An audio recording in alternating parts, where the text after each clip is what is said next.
Metro సిటీస్లో పెరుగుతోన్న busy లైఫ్లో కాస్త రిలాక్స్ అయ్యేది మాత్రం ఇంట్లోనే. ఆ ఇంట్లో మంచి ప్లెజెంట్ అట్మాస్ఫియర్తో పాటు అన్ని రకాల సౌకర్యాలు ఉండాలనుకోవడం సహజం. అలాంటి కొత్త లోకాన్ని క్రియేట్ చేసేది మాత్రం ఇంటీరియర్ డిజైనర్స్ పైనే ఉంటుంది. హైదరాబాద్ లాంటి మెట్రో సిటీస్లో పెరుగుతోన్న క్రేజ్తో ఇప్పుడు లక్షల నుండి కోట్ల వరకు ఇంటీరియర్పై ఖర్చు చేస్తున్నారు. ఇంట్లో హౌస్ వైఫ్కి కిచెన్ బాగుండాలి, ఇంటికొచ్చే గెస్ట్లకు లివింగ్ డైనింగ్ హాల్స్ అట్రాక్టివ్గా ఉండాలి, పిల్లలకు కార్టూన్లతో డిజైన్ చేసిన కిడ్స్ బెడ్రూమ్ కావాలి, కాస్త పెద్దవాళ్లకు ఆహ్లాదాన్ని పంచే పచ్చని చెట్లతో విశాలమైన లాన్స్ కావాలి.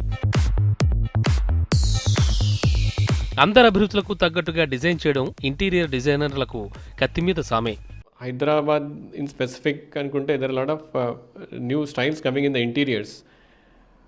స్టైల్స్ ఎలా ఉంటాయి ఒక 5 years ఉంటాయి, మళ్ళీ మారిపోతాయి. But there is one style which is there constantly, that is new classical style which we call as a mix of contemporary and classical. So ఇది టోటల్గా క్లాసికల్ ఉండదు, టోటల్గా కంటెంపరీ ఉండదు. We try to fusion both the styles and create a kind of concept. So which is kind of ever green style in interiors. ఇప్పుడు అన్నింట్లో జనాలు echo ఫ్రెండ్లీని follow అవుతున్నట్లే ఇంటీరియర్స్లో కూడా ఇదే trend మొదలుపెట్టారు. ఈ ఎకో ఫ్రెండ్లీ ఇంటీరియర్ కాస్త పాతదే అయినా ఇప్పుడు చాలా వెరైటీస్ వచ్చాయి. సాధారణంగా ఇంట్లో వాల్స్కి ఫర్నిచర్కి యూజ్ చేసే కెమికల్ కలర్స్తో హాని లేకుండా కంప్లీట్గా ఎకో ఫ్రెండ్లీగా ఉండే న్యాచురల్ ప్రొడక్ట్స్ని ఈ ఇంటీరియర్స్లో యూజ్ చేస్తున్నారు.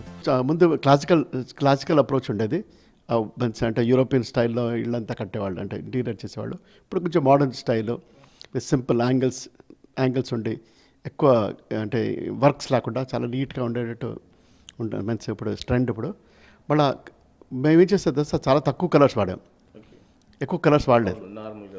లైట్ కలర్స్ వాడితే అది మనకి ప్లీజింగ్గా ఉంటుంది, ప్లస్ లాంగ్ టర్మ్లో మనకి బోర్ కొట్టదు ఫైనల్గా.